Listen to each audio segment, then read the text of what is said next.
अस्सलाम viewers, welcome to my YouTube channel lectures by Waqas Aziz. ये video part two है logical fallacies का। जिन्होंने पहली वीडियो नहीं देखी वो जाके पार्ट वन उसका देख ले, क्योंकि पार्ट वन में हमने ये 8 डिस्कस की हैं। 8 लॉजिकल फेलेसीज पार्ट वन में डिस्कस की हैं। Ad hominem, strawman fallacy, appeal to ignorance, false dilemma, slippery slope fallacy, appeal to nature, circular reasoning and hasty generalisation. अब जो हम स्टडी करेंगे वो होगी red herring, appeal to hypocrisy, causal fallacy, post hoc fallacy, sunk cost fallacy, appeal to inappropriate authority, equivocation, appeal to pity, bandwagon fallacy। Easy है, मजेदार सी है, देखते हैं इनमें से हर एक को अभी। जी, जो नावी हमारी लॉजिकल फेलेसी है 9th नंबर पे, वो है रेड हेरिंग। ये फेलेसी दो तरह से होती है, यानी कि दो तरह से कमिट होती है फेलेसी। पहली इसकी जो कंडीशन है, diverting attention from real issue by focusing on an issue having surface relevance to the main issue. Original जो प्रॉब्लम है उससे फोकस हटा के किसी और प्रॉब्लम को डिस्कस करना, और दोनों प्रॉब्लम्स का सिर्फ हल्का फुल्का एक दूसरे के साथ मिलना। जब कोई इस तरह के आर्ग्यूमेंट्स करता है तो हम कहते हैं कि उसने रेड हेरिंग फेलेसी कमिट की। जैसे कि X says, I am very sad because I lost my job. Y replies, do not be sad, there are thousands of unemployed people in our country. तो आप देख सकते हैं कि Y ने किस तरह रेड हेरिंग फेलेसी को कमिट किया। स्पेसिफाई करना एक अलग चीज है, लेकिन जो वो बात कर रहा है उसी बात के गिर्द घूम के आर्ग्यू करना वो एक अलग चीज है। यहाँ पे वो उसे बता सकता था कि आप नई जॉब के लिए भी अप्लाई कर सकते हो, आप अपनी स्किल्स के मुताबिक डिफरेंट जॉब्स के लिए अप्लाई कर सकते हो, लेकिन वो उसको इस तरह स्पेसिफाई करना कि थाउजेंड ऑफ जो लोग हैं वो अनएम्प्लॉयड हैं कंट्री के अंदर, तो ये एक फेलेसी है क्योंकि रियल इशू से आप हट गए। दूसरी आती है diverting attention completely from real issue. वहां पे पार्शियली था, यहां पे कंप्लीटली आप रियल इशू से डाइवर्ट कर जाते हैं। इसकी एग्जांपल ये अमूमन ये तो जो एग्जांपल आती है ये अक्सर लोगों ने अपने घरों में अपने वालिदैन के साथ ये ड्रामा किया हुआ है। Arriving late from party, you try to distract your parents by talking to them about the weather, how cold it is or how rainy it is। या आप किसी पर्सन के बारे में बात करते हैं कि मैं तो उससे मिला था पार्टी में और वो आपकी बड़ी तारीफ कर रहा था। असल इशू तो ये है कि आप लेट आए हो घर पार्टी से, उस पे आप बात नहीं कर रहे, आप उनको डिस्ट्रैक्ट कर रहे हो किसी और तरफ। तो ये है रेड हेरिंग फेलेसीज। जी, तो 10वें नंबर पे आती है logical fallacy, appeal to hypocrisy. अब इसकी थीम क्या है? Deflecting criticism away from oneself by criticising other person on same issue.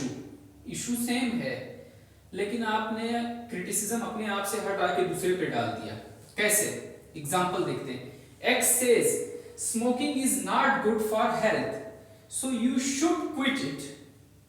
Y replies, you have been smoking for 10 years yourself, now you are trying to convince me to quit।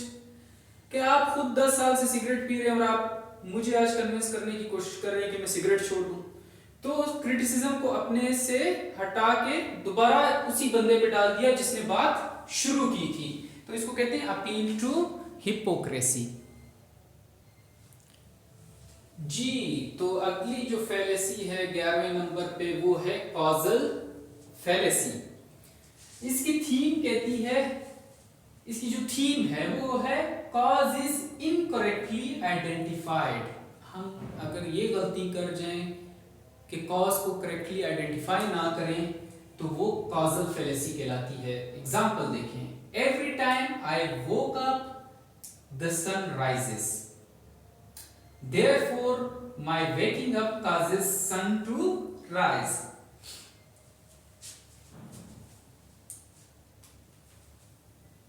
इसको wake up कर दें, वो कब क्यों past tense में हम जा रहे हैं। Every time I wake up the sun rises, therefore my waking up causes sun to rise. मैं जब भी उठता हूं सूरज निकल आता है। तो इसका ये मतलब हुआ कि मेरे उठने ने, मेरा उठना एक कॉज है सूरज के निकलने की।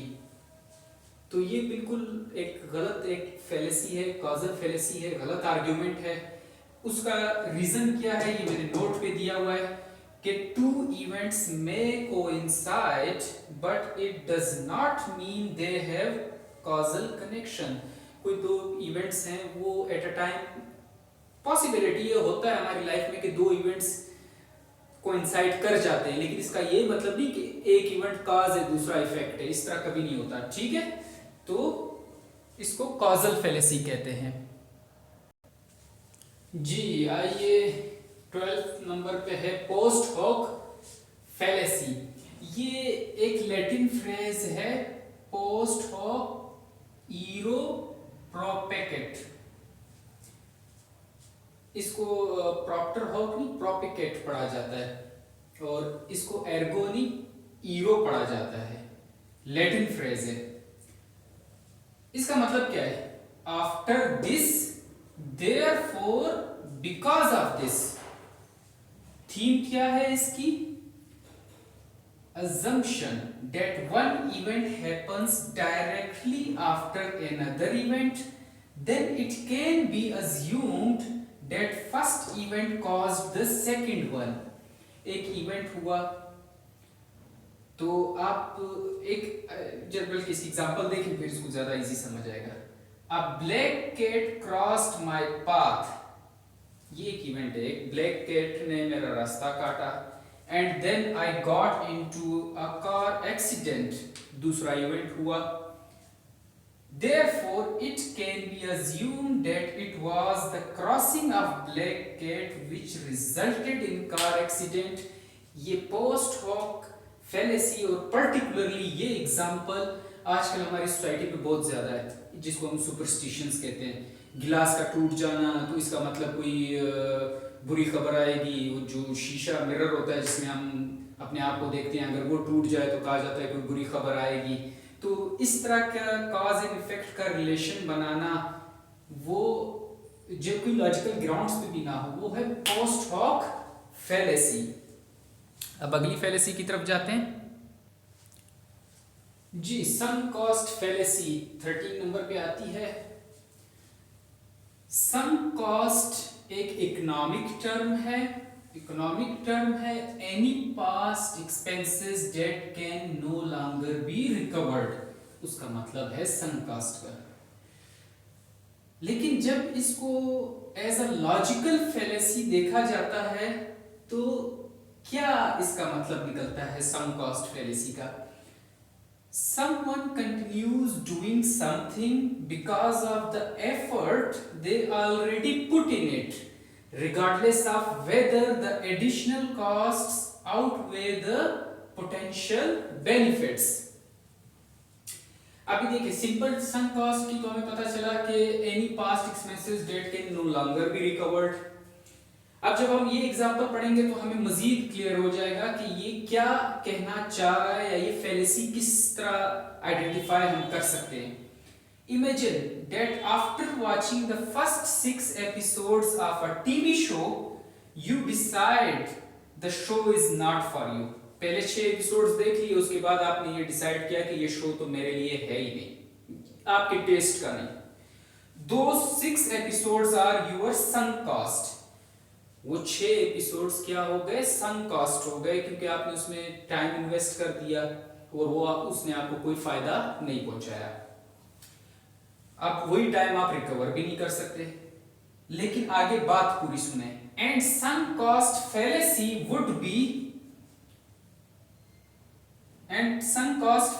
Would be deciding to finish watching anyway because you have already invested your time. Sunk cost fallacy ये होगी कि आप, इधर बी नहीं लिखा, बी लिख दिया मैंने, would be. Sunk cost fallacy तो इसमें अभी ये है कि आपको पता है कि पहले 6 एपिसोड्स ने मुझे कोई फायदा नहीं पहुंचाया, लेकिन फिर भी आप कंटिन्यू कर रहे हो इस वजह से कि आपने कुछ घंटे उन एपिसोड्स को दिए, तो आप चाह रहे हो कि नहीं अब मैंने पूरा देखना है। तो ये सम कास्ट फैलेसी है कि एक चीज का आपको पता है कि फायदा नहीं होना है, तो फिर क्यों आप उसको कंटिन्यू कर रहे हो। तो सम कास्ट फैलेसी। अब हम आगे अगली फैलेसी की तरफ चलते हैं जी। तो 14 लॉजिकल फैलेसी 14th नंबर पे जो आती है वो है अपील टू इनअप्रोप्रिएट अथॉरिटी। इसकी थीम क्या है? Citing an inappropriate authority, citing कहते हैं रेफर करना, an inappropriate authority as evidence in arguments, particularly when the cited authority is not expert of the subject which is being discussed। ऐसी authority को आप coat कर रहे हो या उसको एज एविडेंस प्रेजेंट कर रहे हो अपने आर्ग्यूमेंट में, जिस अथॉरिटी का उस रेलिवेंट इशू के साथ कोई ताल्लुक बनता ही नहीं है या वो उसका एक्सपर्ट है ही नहीं। एग्जांपल देखें, citing a heart surgeon when trying to prove something related to psychiatry। एक हार्ट सर्जन को आप कोट कर रहे हो, साइट कर रहे हो और अपने आर्ग्यूमेंट में, और प्रूफ आप करना चाह रहे हो साइकियाट्री से रिलेटेड कोई चीज, तो जाहिर बात है हार्ट सर्जन को आप कैसे कोट कर सकते हो, आप तो किसी साइकियाट्रिस्ट को कोट करोगे, तो ये फैलेसी बन जाती है तब। दूसरी एग्जांपल देखें, x says my priest says that organ transplantation is extremely dangerous, therefore all experimentation in this field should be discontinued। Priest कैसे ये अथॉरिटी रखता है कि वो ऑर्गन ट्रांसप्लांटेशन के ऊपर ये कहते कि ये डेंजरस है। ये तो कोई मेडिकल फील्ड से डॉक्टर सर्जन्स वो ये बात करें तो बंदा कहे कि यार अथॉरिटी वाकई में नहीं, की अथॉरिटी से ये बात आ रही है। तो प्रीस्ट की तो इस हवाले में कोई एक्सपर्टीज, ऑर्गन ट्रांसप्लांटेशन के हवाले में कोई एक्सपर्टीज है ही नहीं, तो वो कैसे ये बात कर सकता है। तो कहने का मकसद ये कि जब आप इन अप्रोप्रिएट अथॉरिटी को आर्ग्यूमेंट्स में अपने कोट करते हैं या उनको रेफर करते हैं, उनको एज अ रेफरेंस यूज करते हैं, तो आपका आर्ग्यूमेंट क्या हो जाता है, एक फैलेसी बन जाता है जी। 15th नंबर पे लॉजिकल फैलेसी है इक्विवोकेशन। इसकी थीम क्या है? यूजिंग अ वर्ड और a term in more than one sense और मीनिंग इन एन आर्ग्यूमेंट। एक आर्ग्यूमेंट के अंदर आप एक वर्ड या कोई टर्म जिसके मुख्तलिफ मीनिंग्स हो सकते हैं और आप उसी एक आर्ग्यूमेंट के अंदर उसे दो तीन मीनिंग्स में अलग अलग उस एक टर्म को आप यूज करते हो। जैसे कि एग्जाम्पल है, end of life finishes with the end of life. आप में से बहुत सारे होंगे जो इस एग्जाम्पल को आइडेंटिफाई कर पाएंगे कि इसमें क्या मैं बात कहना चाह रहा हूँ, बहुत से नहीं कर पाएंगे। तो जो नहीं कर पाते उनके लिए ये जो पहला एंड ऑफ लाइफ है, इससे मुराद है purpose, the purpose of life. तो यहां पे पहले में एंड से मुराद है पर्पस और दूसरा ये एंड है खत्म हो जाना की सेंस में।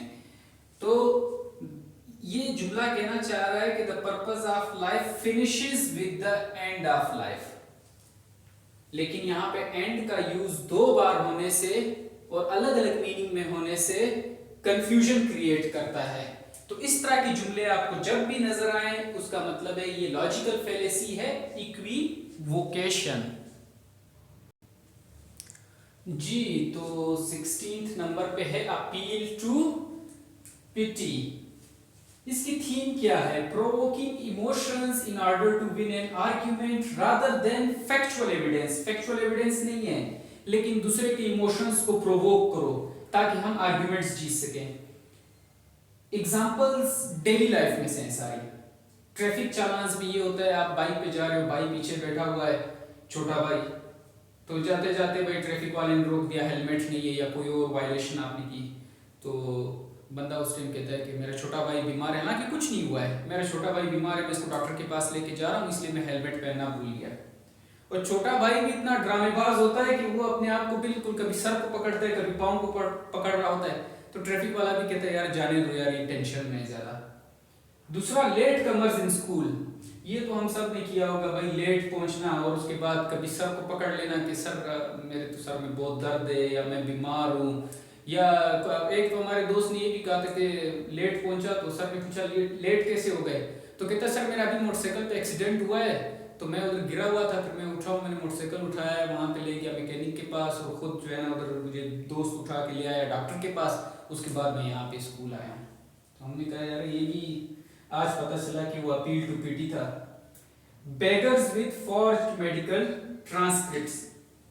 आपने आजकल देखा होगा बेगर्स घूम रहे होते हैं और हाथ में मेडिकल ट्रांसक्रिप्ट्स होती हैं कि हमारा ये प्रॉब्लम है, हमारा ये, मैं ये नहीं कहता, हो सकता है उनमें कोई ज़रूरतमंद भी हो, लेकिन अक्सर ये देखा गया है कि डेली बेसिस पे वही चेहरे नज़र आते हैं और काफ़ी अरसे तक वही चेहरे नज़र आ रहे होते हैं और उसी तरह की मेडिकल ट्रांसक्रिप्ट्स उनके पास होती हैं, इसलिए मैंने इस एग्जाम्पल को इंक्लूड किया है इसके अंदर। तो ये था अपील टू पीटी।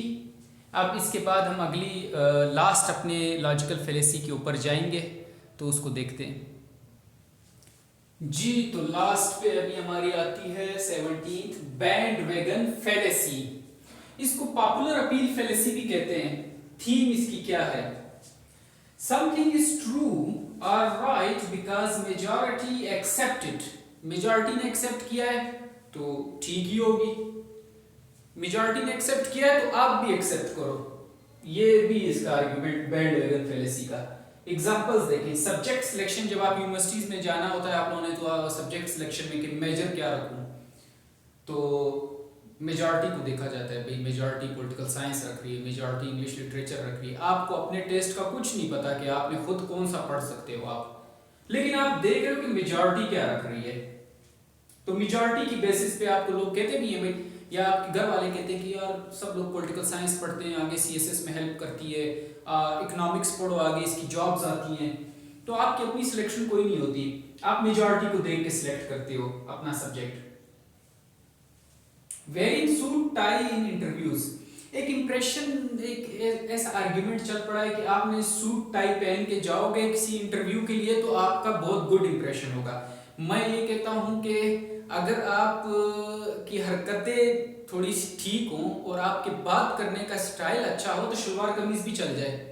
तो ये जरूरी नहीं है कि आपने सूट टाई पहनना है इंटरव्यू के लिए। ये एक बैंडवैगन फेलेसी बन चुकी है कि एक इंप्रेशन बन चुका है कि लोग कहते हैं कि सूट टाई पहनने से अच्छा इंप्रेशन आता है, और ये हम हर जगह सुनते हैं। प्रेजेंटेशन में भाई सूट टाई पहन के जाओ, मेरी प्रेजेंटेशन है, अच्छा इंप्रेशन पड़ता है। तो it's not like that, bandwagon fallacy है। गवर्नमेंट जॉब्स आर सिक्योर, एक और जो हाइप क्रिएट की हुई है पूरे माशरे में कि बस बंदा 40 साल तक पहुंच जाता है और उसको यही कह रहे होते हैं यार गवर्नमेंट जॉब नहीं मिली, गवर्नमेंट जॉब नहीं मिली कोई। उस बंदे को इस गवर्नमेंट जॉब से आज़ाद करो ताकि वो अपना कोई बिजनेस करे या वो कोई अपनी कोई एक अकेडमी प्राइवेट खोल ले या कुछ और काम कर ले या प्राइवेट कोई जगह पे जाके जॉब कर ले। गवर्नमेंट जॉब के चक्कर में भी आधे से ज्यादा लोग अनएम्प्लॉयड फिर रहे हैं, गवर्नमेंट जॉब नहीं मिल रही। तो एक हाइप है ना, एक बैंडवैगन फेलेसी बनी हुई है कि ज्यादा लोग इस चीज को मानते हैं कि गवर्नमेंट जॉब्स आर सिक्योर, तो हमें सिर्फ गवर्नमेंट जॉब्स ही करनी चाहिए। तो स्टूडेंट्स आज के लिए बहुत बहुत शुक्रिया। वीडियोस बहुत लंबी हैं, आपसे ज़्यादा मैं परेशान हूँ कि इन वीडियोस को अब अपलोड भी करना है। तो थैंक्स, और चैनल को सब्सक्राइब कर दें और हंसते रहा करें, खुश रहा करें और खुशियाँ बांटा करें। चेहरे पे स्माइल, हर एक के चेहरे पे स्माइल बहुत खूबसूरत लगती है, तो हमेशा अपने चेहरे पे एक स्माइल रखा करें। Thank you very much. Allah हाफिज़।